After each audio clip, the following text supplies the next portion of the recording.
meus amigos, meus irmãos. Deus abençoe vocês. Vamos continuar nosso estudo, né? Sobre a mesa. A gente tá... Bom dia, tia Shirley. A gente tá passeando agora, né? Pela mesa de Jesus. Tem uns dias já. Essa é a parte que a gente está detalhando mais, está mergulhando mais. E é importante para a gente entender a mesa da transformação. Bom dia, Erma. Bom dia, minha amiga. Tudo bem? Tia Teté, todo mundo está me dando bom dia aí. A gente está passeando por essa mesa, né? E a gente está se aprofundando nela. É importante a gente entender a mesa da transformação, a mesa que antecede a mesa da refeição, que antecede o sofrimento de Jesus. Como é importante para a gente entender como seres humanos, como homem, o que acontece nessa mesa, né? Então a gente já estudou a passagem de Mateus 26, do 17 ao 30, a gente já esmiuçou ela bastante, a gente já apertou ela, já espremeu, mas eu tenho certeza que a gente não viu tudo, a gente viu bastante, mas não viu tudo, porque a palavra de Deus sempre tem algo novo para nos ensinar. Então continue lendo, continue meditando, que eu tenho certeza que o Senhor vai falar de uma maneira ainda mais profunda com você. Lembrando também que eu estou sempre mostrando esse recurso aqui para a gente entender que nós estamos passando pela mesa de Deus, mas a mesa de Deus é uma mesa só. O que a gente fez agora é dissecar ela para a gente entender cada face dessa mesa de acordo com cada face do nosso Deus. A mesa do Pai, a mesa do Filho, a mesa do Espírito Santo, mas elas formam uma mesa só. A gente só está agora tendo um ponto de vista dessa mesa. A gente já viu a mesa da santidade, né? A gente já viu a mesa da santidade, já viu a mesa do temor, já viu a mesa da responsabilidade, que é a mesa do Pai, da consciência da presença.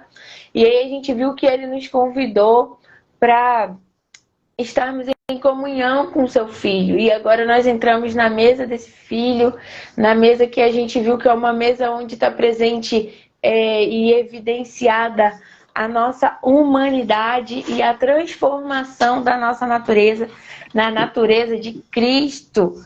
Nós vimos que é uma mesa o tempo todo onde nós precisamos corresponder através da nossa humanidade, do nosso lado humano, do nosso lado do homem mesmo, da carne, para que nós possamos nos submeter à autoridade de Jesus, para que então nós fiquemos parecidos com ele, com a natureza dele. Como estava naquela live que eu mostrei, a gente deixa de ser endurecido, como aquele tabletinho de chocolate que eu mostrei aqui, para nos tornarmos algodão, nos tornarmos maleáveis, nos tornarmos leves, nos tornarmos brancos, no sentido de limpos, de puros, de santos para o Senhor, ok? A Bíblia diz que se o Senhor nos lavar com o sangue dele, então nós ficaremos limpos, alvos, como a neve.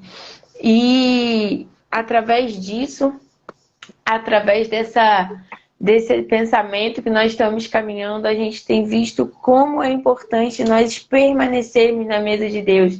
Como Jesus tem convidado a gente, né, para uma aliança que permanece, que não tem fim. Nós vimos como ele está completamente comprometido com a gente, completamente comprometido com quem aceita se aliançar com ele. Quando nós abrimos a porta e convidamos ele para sentar na mesa humana que nós preparamos para ele, então ele vai nos transformando enquanto come com a gente, enquanto tem aliança com a gente. É isso que Jesus vai fazendo com a gente. Nós passamos por todo esse caminho e ontem nós entramos no texto de João 13. Nós vimos que na mesa de Jesus há essa diversidade, há esses sentimentos humanos, há esse confronto, há o conflito, há ainda ali o entendimento do que é e do que não é. E aí nós entramos no texto de João 13. E ontem nós começamos a ler. Hoje nós vamos continuar, mas não antes de declarar sobre a nossa Bíblia, como temos feito todos os dias. Essa é a minha Bíblia. Eu sou o que ela diz que eu sou. Eu tenho o que ela diz que eu tenho. E eu posso fazer tudo o que ela diz que eu posso fazer. Hoje eu serei transformada pela sempre viva e incorruptível palavra de Deus. No nome de Jesus. Amém. Nós precisamos, eu sempre estou dizendo isso, amar a palavra de Deus, deixar ela nos transformar por completo, porque quando tudo se abala, ela permanece inabalável. Céus e terra passarão, todo o firmamento passará do jeito que a gente conhece aqui.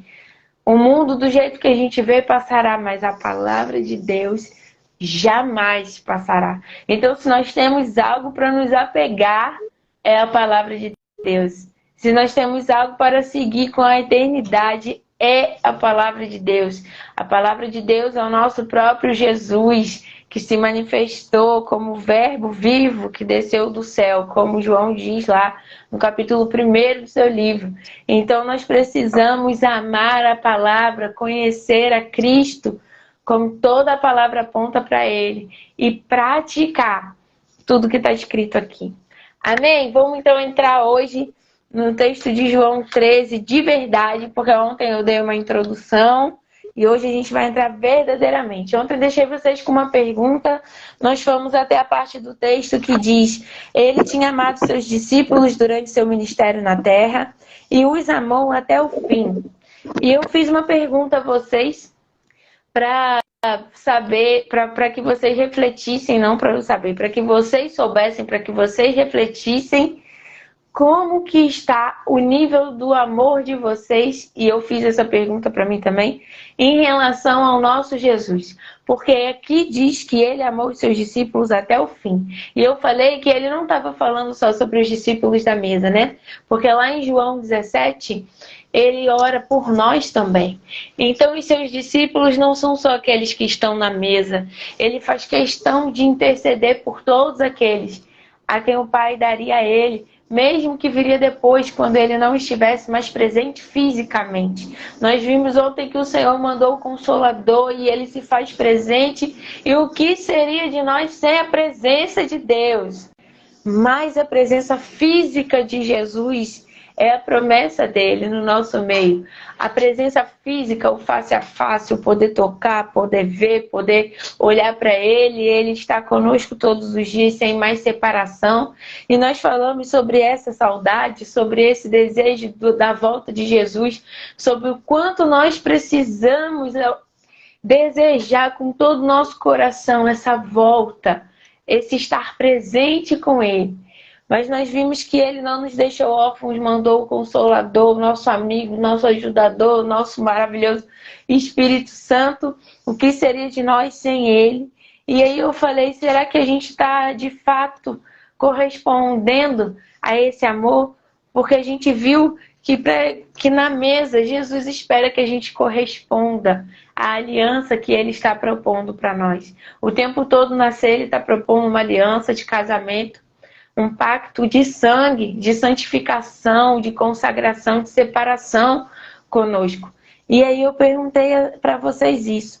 Vocês também estão amando Jesus até o fim?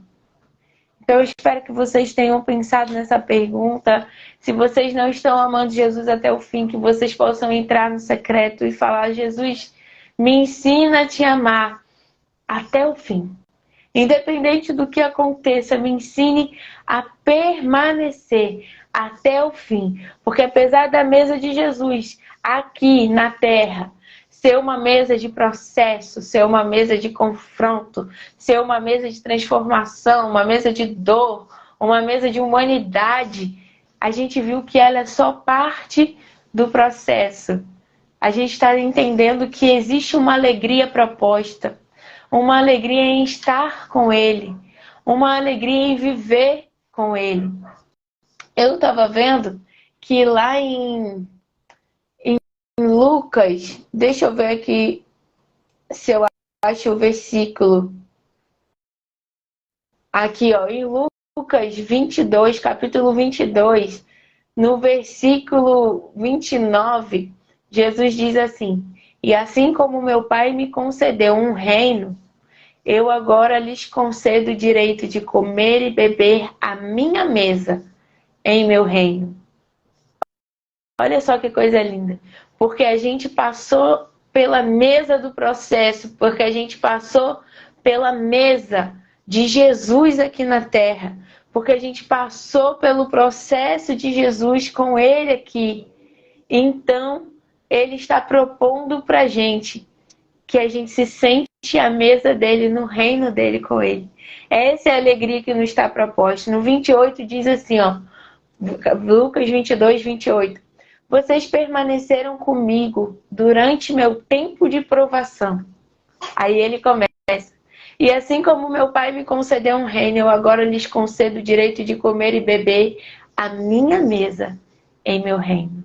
Porque os discípulos não se levantaram dessa mesa, que era uma mesa que antecedia a cruz. Porque os discípulos permaneceram, porque os discípulos se aliançaram, porque os discípulos escolheram seguir Jesus independente de todo o processo de dor. A gente viu que essa mesa tinha saudade, tinha dor, tinha aflição, tinha angústia, tinha luto, mas tinha intimidade, tinha aliança, tinha presença, porque os discípulos não se levantaram dessa mesa. Jesus diz lá em Lucas 22, 28, vocês permaneceram comigo durante meu tempo de provação, que a gente viu que era uma mesa que os discípulos prepararam para Jesus, uma mesa aqui da terra ainda. Então ele faz a promessa, agora eu concedo a vocês o direito de comer e beber a minha mesa em meu reino. Não mais a mesa da aflição, mas a mesa do reino, a mesa da paz, da justiça e da alegria do Espírito.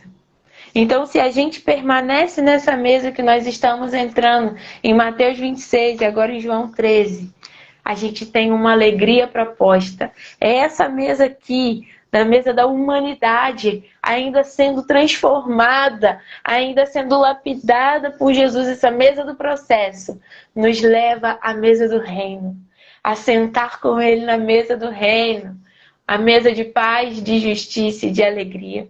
Nós precisamos entender essa alegria que nos foi proposta e permanecer, porque o próprio Jesus diz essa palavra.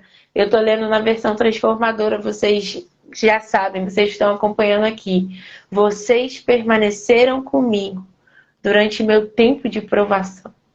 A gente viveu com Jesus essa aflição, esse negar a si mesmo, esse carregar a nossa cruz, seguir a Ele, abrir mão da nossa carne, abrir mão do que o pecado fez conosco, aceitar o processo do fogo, aceitar o processo de sermos refinados, aceitar o processo de aprovação da nossa fé, sem nos levantar da mesa, ficando ali aliançados com Ele, sem o trair, correspondendo às expectativas dele, porque nós passamos por esse processo. Então, no final, nós temos direito de nos assentar à mesa de Jesus no reino. E eu preciso dizer a vocês, o fim desse processo não é só quando nos assentarmos com Jesus no reino que está por vir, no reino físico, mas o reino de Deus já é chegado a nós.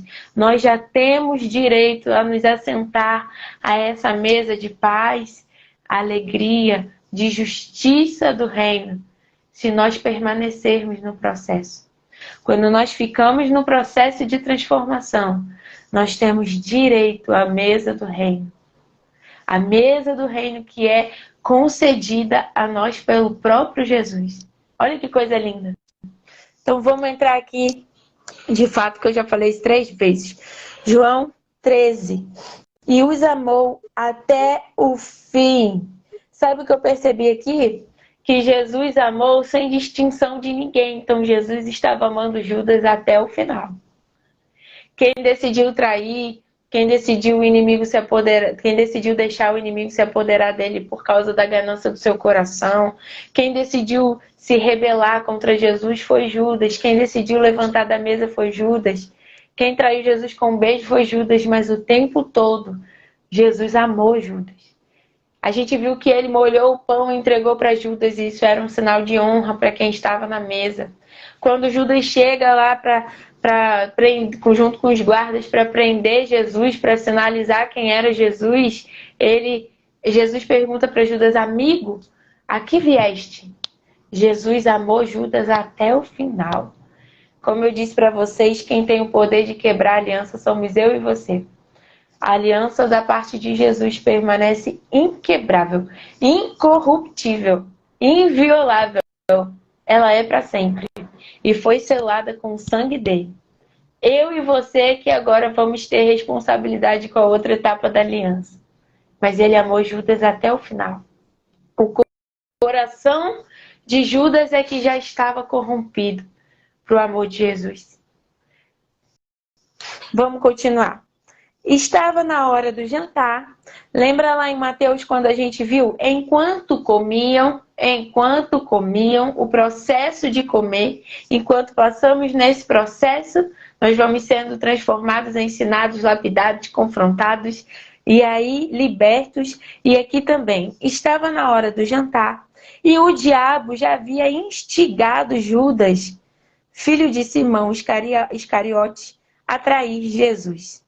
Esse instigado, a Bíblia diz que nós somos tentados de acordo com a própria concupiscência do nosso coração. Então o inimigo já tinha instigado Judas. Isso fala sobre a velha natureza. Isso fala sobre pessoas na mesa que ainda não sofreram a transformação do Evangelho. Apesar de estarem com Jesus, apesar de caminharem com Jesus, apesar de sentarem à mesa com Jesus, ainda estão com a velha natureza. Precisamos o tempo todo nos deixar ser transformados por esse Evangelho, por essa palavra, por esse confronto, para que o nosso coração não se corrompa, para que o nosso coração não permaneça na velha natureza, para que, como Jesus afirmou, a gente também afirme: aí vem o príncipe desse mundo e ele nada tem em mim, nada. Ou seja, ele não achou em mim, no meu coração, nenhuma iniquidade, nenhuma concupiscência, nenhuma fraqueza que ele possa usar, porque eu estou guardado em Cristo, porque eu estou o tempo todo colocando a minha fraqueza diante do Senhor, porque eu estou alimentando o meu espírito mais do que a minha carne. Judas comeu pão, mas não comeu pelo Espírito. Ele comeu o pão que Jesus molhou e deu para ele, mas ele não comeu do pão vivo que desceu do céu. Ele não deixou o coração dele ser transformado. Não podemos endurecer o nosso coração enquanto andamos com Jesus, porque senão o inimigo nos tenta atrair Jesus. O inimigo vem e nos proporciona muitas e muitas opções para que a gente não corresponda ao coração de Jesus. Precisamos estar comendo do pão vivo, precisamos estar cheios da palavra, precisamos estar cheios do Espírito, alimentados no Espírito, vivificados no Espírito, para que o inimigo nada tenha em nós. Não quer dizer que nós agora não temos fraqueza nenhuma. Quer dizer que todas as nossas fraquezas estão sendo colocadas diante do Senhor, está sendo guardada pela palavra, pelo próprio coração do Senhor, pelo sangue de Jesus que está sobre nós. Então, nós ficamos vigilantes e não aceitamos a proposta de tentação. Não foi isso que a serpente fez com Eva e com Adão lá no jardim? A serpente falou com Eva para alcançar Adão, mas ela nada fez do que instigar, tentar o coração de Eva, atrair o Senhor. E esse é o plano do inimigo desde o início. Tentar o nosso coração, atrair o Senhor. Mas quando nós confessamos, deixamos, alcançamos misericórdia pelas nossas fraquezas, pelos nossos pecados. Quando nós estamos sempre na mesa da presença, ali comendo do pão vivo que nos desceu do céu, alimentados pelo pão que desceu do céu, então o inimigo não tem tanta força assim nos tentar. E não nos veio tentação maior do que a gente possa suportar. Não nos veio. Quem nos tenta é o inimigo. A Bíblia diz que o Senhor não nos tenta. Ele nos prova, mas não nos tenta. Não nos veio provação maior e também não nos veio tentação maior do que a gente possa suportar. Já nos foi dado todos os recursos. Precisamos manter o nosso coração guardado em Deus. Eu vi Tia Vana falando na live sobre a oração. Vi o culto ontem da Efraim, o presbítero pregando, e Tia Vana também falou sobre a oração. Precisamos estar vigilantes. Precisamos, não podemos mais ficar ali vacilantes entre o que a minha carne quer e o que o meu espírito quer. Ai, será que eu faço? Será que eu não faço? Será que eu peco? Será que eu não peco? Ai, meu Deus. Não! Nós temos autoridade. Autoridade para dizer, chega, acabou.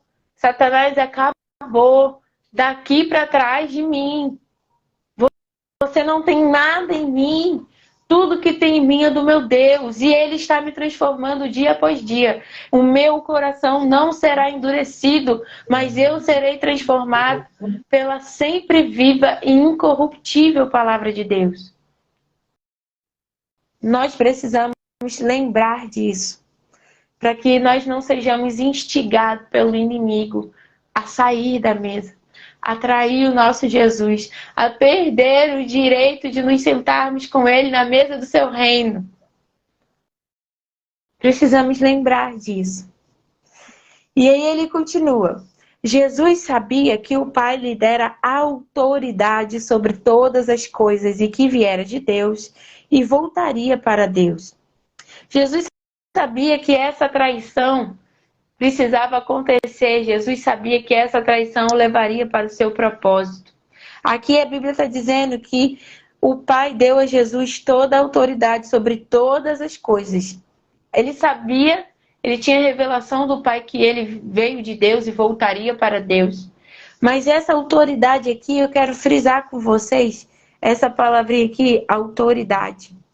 Porque, como eu acabei de dizer, a autoridade que Jesus nos dá não é uma autoridade para mandar, para mostrar quem tem mais poder, para mostrar quem é maior, para mostrar o que a gente pode ou não pode fazer. É a autoridade de cumprir o propósito.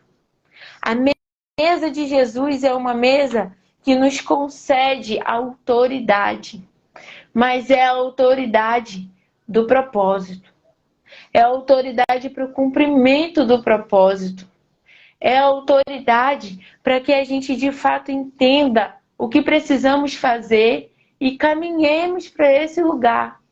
É a autoridade que nos capacita a cumprir o que precisamos cumprir, em permanecer. Como Jesus fala para a igreja de Filadélfia, você ouviu as minhas palavras de exortação e permaneceu. Lá em Apocalipse 3:10, se eu não me engano.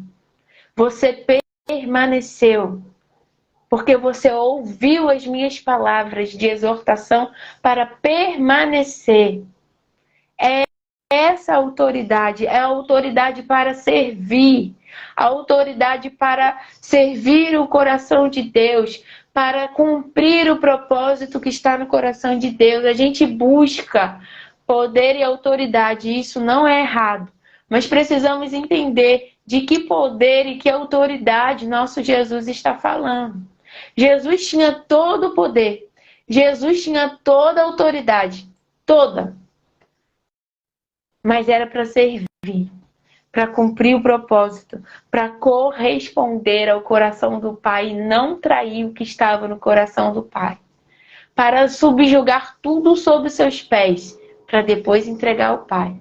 Então eu e você devemos sim, devemos buscar a autoridade do Senhor, devemos buscar o poder para cumprir o propósito.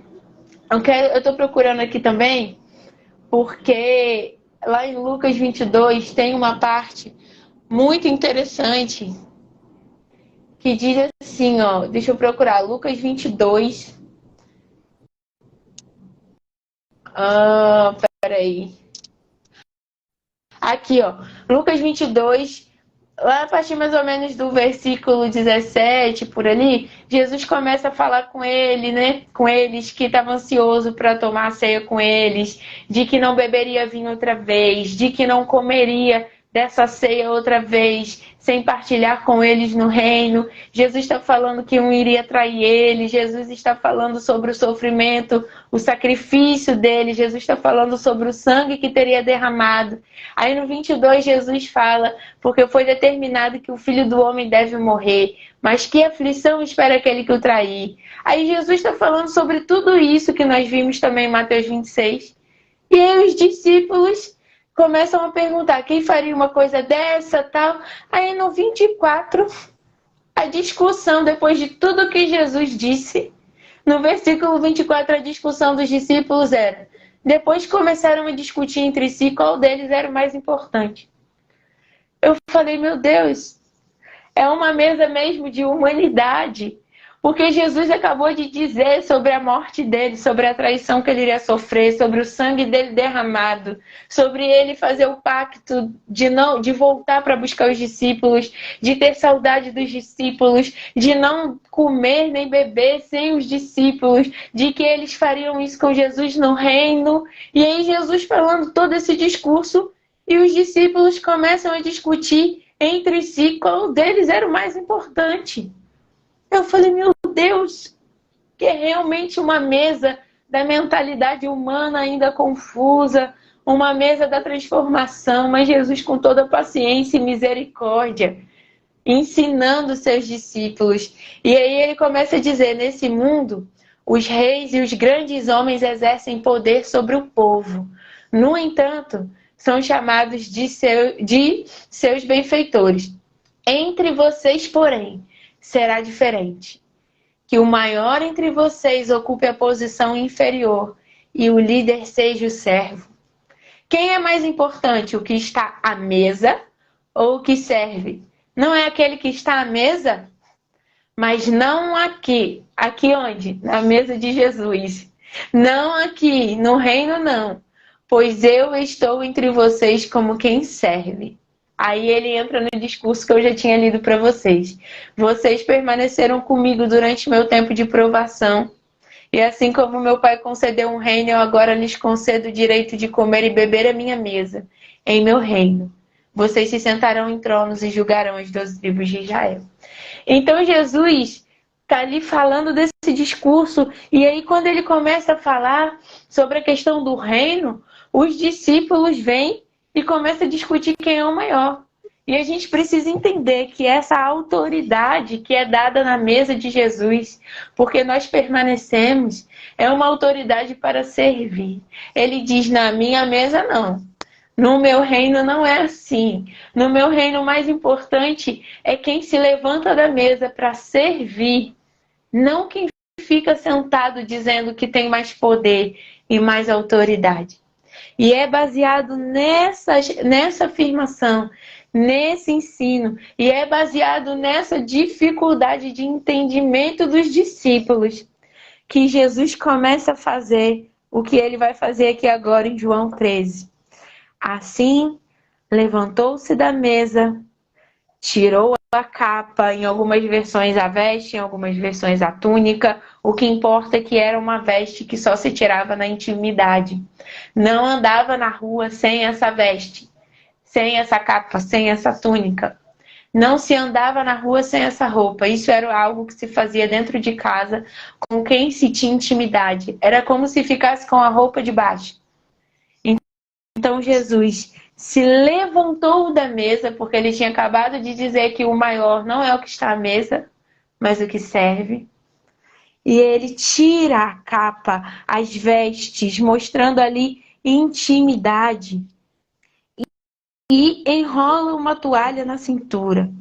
Depois derramou água numa bacia e começou a lavar os pés dos seus discípulos, enxugando-os com a toalha que estava em sua cintura. Eu vou até aqui hoje, porque esse texto também é muito profundo e amanhã a gente vai começar a falar dessa crise que Simão deu, que Pedro deu, não, você não vai lavar meu pé.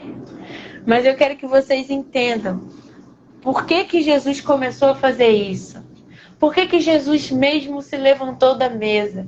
Jesus estava ali numa conversa, falando com eles sobre tudo que nós já vimos até agora. E a mente dos discípulos ainda estava ali tentando entender o que ele estava dizendo, por causa da humanidade pecaminosa, discutindo quem vai ser o maior? Quem vai ser o maior? E Jesus começou a dizer, na minha mesa não é assim como vocês pensam. Então a mesa de Jesus é a mesa que pega a nossa mente e vira ela de cabeça para baixo para quem está no mundo e do lado certo para quem está no reino. É a mesa que pega a nossa mente e diz, não é nada disso que vocês estão pensando.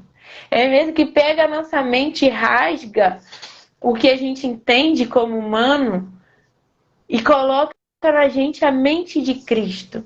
É nessa mesa de Jesus que isso começa a acontecer. Mais do que a nossa transformação do coração, mais do que a nossa transformação do nosso pecado em nos tornarmos puros e santos como Jesus. Aqui a nossa mente começa a se embananar. Para que Jesus comece a colocar no lugar. Como a grande faxina que a gente tanto fala. Ele vai tirando os móveis todos do lugar. A gente fica sem entender o que ele está fazendo. E depois ele começa a arrumar todas as coisas. Que é o que a gente vai ver amanhã. Ele diz para Pedro, o que eu faço agora você não entende. Mas um dia você vai entender. Quando eu começar a arrumar e você se converter, você vai entender o que eu estou falando com você.